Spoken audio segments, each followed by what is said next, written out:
Hi friends, welcome back to my channel. எல்லாரும் எப்படி இருக்கீங்க? நல்லா இருக்கீங்களா? இந்த வீடியோவில் கார்த்திகை தீபத்துக்கு விளக்கேற்றும் போது தேவைப்படக்கூடிய டிப்ஸ் தான் பார்க்க போகிறோம். இந்த கார்த்திகை தீபத்துக்கு நம்ம வீட்டில் ஏற்றி வைக்கக்கூடிய விளக்கு காற்றுல அணையாமல் இருக்கவும், ஏற்றி வச்ச அகல் விளக்குல இருந்து ஒரு சொட்டு எண்ணெய் கூட கசியாமல் இருக்கவும், நம்ம சேனலை இப்போ தான் ஃபஸ்ட் டைம் பார்க்குறீங்கன்னா சப்ஸ்கிரைப் பண்ணிவிட்டு பாருங்கள். அதுக்கு பக்கத்தில் இருக்க நோட்டிஃபிகேஷன் பெல் ஐக்கானை கிளிக் பண்ணிக்கோங்க. வாங்க இப்போ வீடியோக்குள்ளே போகலாம். இந்த விளக்கு எல்லாமே போன வருஷம் கார்த்திகை தீபத்துக்கு ஏற்றிட்டு க்ளீன் பண்ணிட்டு எடுத்து வச்சிருக்கக்கூடிய விளக்கு தான். ஒரு பாத்திரத்தில் பாதி அளவு தண்ணி எடுத்துக்கோங்க. அதில் நம்ம எடுத்து வச்சிருக்கக்கூடிய விளக்கு எல்லாத்தையுமே தண்ணியில் மூழ்கிற அளவுக்கு உள்ளே போட்டுட்டு 1 மணி நேரம் அப்படியே விட்டுருங்க. இது போன வருஷம் யூஸ் பண்ண விளக்கு அப்படிங்கிறதுனால 1 மணி நேரம் இருந்தாலே போதும். இதுவே புதுசாக வாங்கின அகல் விளக்கா இருந்தால் ஒரு நைட் ஃபுல்லாக அப்படியே தண்ணியில் மூழ்க விட்டுருங்க. எதுக்காக இந்த மாதிரி விளக்க தண்ணியில் போட்டு வைக்கிறோம் அப்படின்னா, இந்த மாதிரி செய்யறதுனால நம்ம ஏற்றி வைக்கக்கூடிய அகல் விளக்கு அதிகமாக எண்ணெய் உறிஞ்சாம இருக்கும். அது மட்டும் இல்லாமல் நம்ம அகல் விளக்கு ஏற்றி வச்ச இடத்துல எண்ணெய் கசியாமலும் இருக்கும். 1 மணி நேரத்துக்கு அப்புறமா நம்ம தண்ணியில் போட்டிருக்க விளக்கு எல்லாத்தையுமே எடுத்து ஒரு பிளேட்டுக்கு இந்த மாதிரி மாற்றி எடுத்து வச்சுக்கலாம். அதுக்கப்புறமா இந்த அகல் விளக்க ஒரு கிளாத்தில் தொடச்சிட்டு நீங்கள் ஃபேன் காற்றுல வச்சு எடுத்தாலே போதும். வெயிலில் வைக்கணும்னு அவசியம் இல்லை. பாருங்க, அகல் விளக்கு ஈரமே இல்லாம நல்லா தொடச்சி எடுத்துட்டு காய வச்சு எடுத்துட்டு வந்துட்டேன். அகல் விளக்கு ஏத்தி வச்ச இடத்துல ஒரு சொட்டு எண்ணெய் கூட கசியாம இருக்கணும் அப்படின்னா இந்த டிப்பை ட்ரை பண்ணி பாருங்க. அதுக்கு நம்ம வீட்டில் இருக்கக்கூடிய நெயில் பாலிஷ் மட்டுமே போதுங்க. இந்த நெயில் பாலிஷை இந்த மாதிரி அகல் விளக்குக்கு அடியில் அப்ளை பண்ணிக்கலாம். இந்த மாதிரி நம்ம எடுத்து வச்சிருக்கக்கூடிய எல்லா விளக்குக்கு அடியிலையுமே நெயில் பாலிஷை அப்ளை பண்ணி விட்டுறலாம். நெயில் பாலிஷ் காஞ்சதுக்கு அப்புறம் தான் நம்ம அந்த விளக்கை யூஸ் பண்ணணும். அப்பதான் நம்ம விளக்கு ஏற்றி வச்ச இடத்துல எண்ணெய் கசியாம இருக்கும். அடுத்ததாக நம்ம எடுத்து வச்சிருக்கக்கூடிய எல்லா விளக்குக்குமே பொட்டு வச்சுக்கலாம். அதுக்கு நான் 2 பவுல் எடுத்துக்கிட்டேன். ஒரு பவுலில் கொஞ்சமாக மஞ்சள் எடுத்துக்கிட்டேன், இன்னொரு பவுலில் குங்குமமும் எடுத்துக்கிட்டேன். இதில் கொஞ்சமாக தண்ணி ஊற்றி ஒரு திக்கான பேஸ்ட் பதத்துக்கு நல்லா மிக்ஸ் பண்ணி எடுத்துக்கோங்க. நான் 2 பட்ஸ் எடுத்திருக்கேன். இது எதுக்காகன்னு பார்த்தீங்கன்னா, நம்ம நிறைய விளக்குகள்லாம் பொட்டு வைக்கணும் அப்படின்னா இந்த மாதிரி பட்ஸை யூஸ் பண்ணி பொட்டு வச்சோம் அப்படின்னா டக்குன்னு வச்சிடலாம். ரொம்ப ஈஸியாகவே இருக்கும். எங்கேயும் சிந்தவும் சிந்தாது, நம்ம கைகளில் ஒட்டவும் செய்யாது. அகல் விளக்குக்கு இந்த மாதிரி பொட்டு வைக்கணும் அப்படின்னா குழந்தைங்கள்ட்ட கொடுத்துட்டா கூட ரொம்ப ஈஸியாகவே வச்சு கொடுத்துருவாங்க. நமக்கு ஈஸியாகவே வேலையும் முடிஞ்ச மாதிரி இருக்கும். கண்டிப்பாக இந்த டிப் யூஸ்ஃபுல்லாக இருக்கும். ட்ரை பண்ணி பாருங்க. நம்ம எடுத்து வச்சிருக்கக்கூடிய எல்லா விளக்குக்குமே இந்த மாதிரி மஞ்சள் குங்குமம் வச்சாச்சு. பாருங்க, வச்ச பிறகு விளக்கு பார்க்கறதுக்கு எவ்வளவு அழகா இருக்குன்னு. இப்போ எல்லா விளக்குக்குமே எண்ணெய் ஊற்றி திரி போட்டு ரெடி பண்ணி எடுத்துக்கலாம். நெருப்பு பற்ற வைக்கும் போது டக்குன்னு பிடிக்கணும் அப்படின்னா ஒரு கற்பூரம் எடுத்துக்கோங்க. அதை இந்த மாதிரி பவுடராக நுணுக்கிக்கோங்க. நுணுக்கின பிறகு திரியோட நுனியில் இந்த மாதிரி தொட்டு வச்சு நசுக்கி விட்டுக்கோங்க. அதுக்கப்புறமா நீங்கள் விளக்கு ஏற்றி பாருங்கள், டக்குன்னு நெருப்பு பற்றிக்கும். பாருங்கள், எல்லா விளக்கையுமே ஏற்றியாச்சு.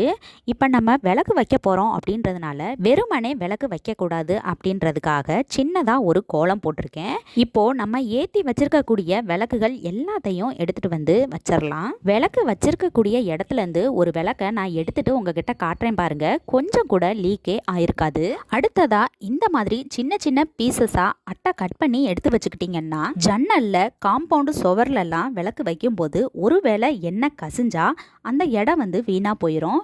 அந்த மாதிரி ஆகாம இருக்கிறதுக்கு இந்த சின்ன பீஸ் அட்டையை கீழே வச்சுட்டு அது மேல விளக்கு வச்சிட்டீங்கன்னா கொஞ்சம் கூட எண்ணெய் கசியாது.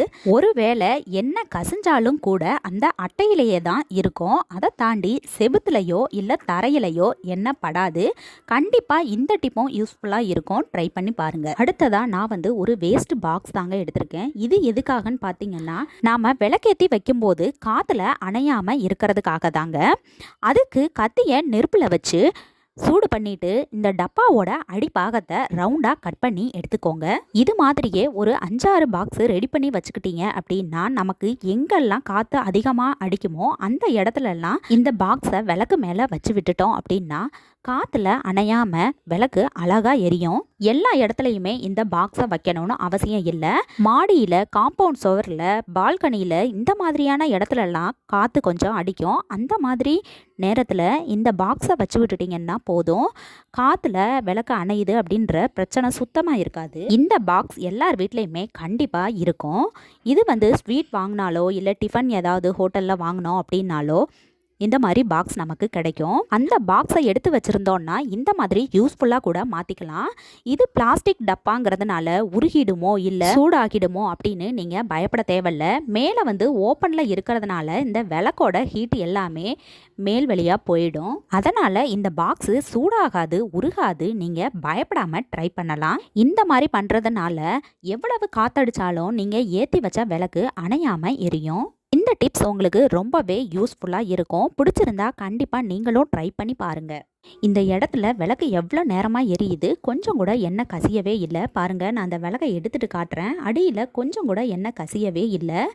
விளக்கை தண்ணியில் 1 மணி நேரம் போட்டு வச்சதுனாலையும் நெயில் பாலிஷ் விளக்கு கடியில் அப்ளை பண்ணி விட்டதுனாலையும் அந்த எண்ணெய் கசிவுன்றது சுத்தமாகவே இல்லை. ஒருவேளை நம்ம விளக்குக்கு எண்ணெய் ஊற்றும் போது கீழே லைட்டாக தெரியாமல் பட்டுருச்சுனாலோ இல்லை கை தவறி ஊற்றிருச்சு அப்படின்னாலோ அந்த இடத்துலையும் கூட நம்ம ஈஸியாக க்ளீன் பண்ணிடலாம். அதுக்கு வந்து கோலமாவை இந்த மாதிரி அந்த எண்ணெய் மேலே தூவி விட்டுட்டு அதுக்கப்புறமா நம்ம போட்டு விட்ட கோலமாவை கையில் தொடச்சி எடுத்த பிறகு தண்ணி வச்சு லைட்டாக ஒரு துணியில் தொடச்சி எடுத்துட்டிங்கன்னா எண்ணெய் சிந்தின இடமே தெரியாமல் போயிடும். அந்தளவுக்கு க்ளீனாக இருக்கும். கண்டிப்பாக இந்த டிப்ஸுமே யூஸ்ஃபுல்லாக இருக்கும். ட்ரை பண்ணி பாருங்கள். அடுத்த டிப்ஸ் என்னன்னு பார்த்தீங்கன்னா, எண்ணெயே இல்லாமல் தண்ணியில் எப்படி அழகாக விளக்கு எரிய வைக்கலான்றதையும் பார்த்துடலாங்க. நான் வந்து ஒரு கிளாஸ் எடுத்திருக்கேங்க. கண்ணாடி டம்ளரோ இல்லை கண்ணாடி பவுலோ எது உங்ககிட்ட இருக்கோ எடுத்துக்கோங்க. நான் வந்து கண்ணாடி டம்ளர் தாங்க எடுத்திருக்கேன். அந்த டம்ளர் ஃபுல்லாக தண்ணி எடுத்துக்கோங்க. அதில் கொஞ்சமாக இந்த மாதிரி மஞ்சள் தூள் போட்டு நல்லா மிக்ஸ் பண்ணி விட்டுருங்க. இந்த மஞ்சள் தூள் எதுக்காக சேர்க்குறோன்னா, பார்க்குறதுக்கு கலர்ஃபுல்லாக அழகாக இருக்கணுன்றதுக்காக தான் சேர்க்குறோம். நான் வந்து மஞ்சள் தூள் போட்டிருக்கேன். உங்ககிட்ட வேற கலரில் ஃபுட் கலர் இருந்தால் கூட நீங்கள் சேர்த்துக்கலாம். அடுத்ததாக 1 ஸ்பூன் அளவு எண்ணெய் எடுத்திருக்கேன். அந்த எண்ணெயை இந்த தண்ணியில் சேர்த்துக்கலாம். பார்த்தாலே உங்களுக்கு தெரியும் அந்த எண்ணெய் மேலே மிதக்கிறது.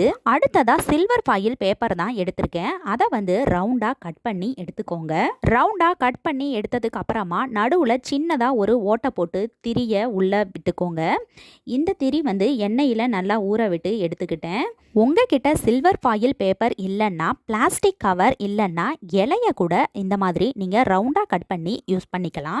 இப்போ நம்ம ரெடி பண்ணி வச்சிருக்க இதை தண்ணியில் விட்டுறலாம். தண்ணியில் விட்டதுக்கு அப்புறமா திரியை லைட்டாக நசுக்கி விட்டுட்டு அதுக்கப்புறமா நெருப்பு பற்ற வச்சுக்கலாம். நெருப்பு பற்ற வச்சதுக்கப்புறம் பாருங்கள், பார்க்குறதுக்கு ரொம்பவே அழகாக இருக்கும். இதை இன்னுமே அழகாக்கிறதுக்கு நம்மக்கிட்ட இருக்கக்கூடிய பூக்களை வச்சு கூட டெக்கரேட் பண்ணிக்கலாம். என்கிட்ட ரோஸ் இருந்தது. அந்த ரோஸ் இதழ்களை ஒவ்வொன்றா இதுக்குள்ளே போட்ட பிறகு இன்னுமே கலர்ஃபுல்லாக பார்க்குறதுக்கு ரொம்ப அழகாக இருக்குது. இதை எடுத்துகிட்டு போய் நம்ம வீட்டு ஹாலில் வைக்கலாம், பூஜை அறையில் வைக்கலாம். குறைஞ்சது 1 மணி நேரம் தாராளமாக எரியும். இந்த விளக்கு ஏற்றி வைக்கிறதுனால பார்க்குறதுக்கு அழகாக இருக்கும். அதோட ஒளிமயமாக பிரகாசமாகவும் இருக்கும். இந்த வீடியோவில் சொல்லியிருக்கக்கூடிய ஒவ்வொரு டிப்ஸுமே கார்த்திகை தீபத்துக்கு விளக்கு ஏற்றுறவங்களுக்கு ரொம்பவே யூஸ்ஃபுல்லாக இருக்கும். இந்த வீடியோ உங்களுக்கு பிடிச்சிருந்தா ஒரு லைக் கொடுத்துருங்க. பயனுள்ளதாக இருந்தால் உங்கள் ஃப்ரெண்ட்ஸ் அண்ட் ஃபேமிலிக்கும் ஷேர் பண்ணுங்கள். இது மாதிரியான பல பயனுள்ள டிப்ஸ் தெரிஞ்சுக்கணும் அப்படின்னா நம்ம சேனலை மறக்காமல் சப்ஸ்கிரைப் பண்ணி வச்சுக்கோங்க. தேங்க்யூ.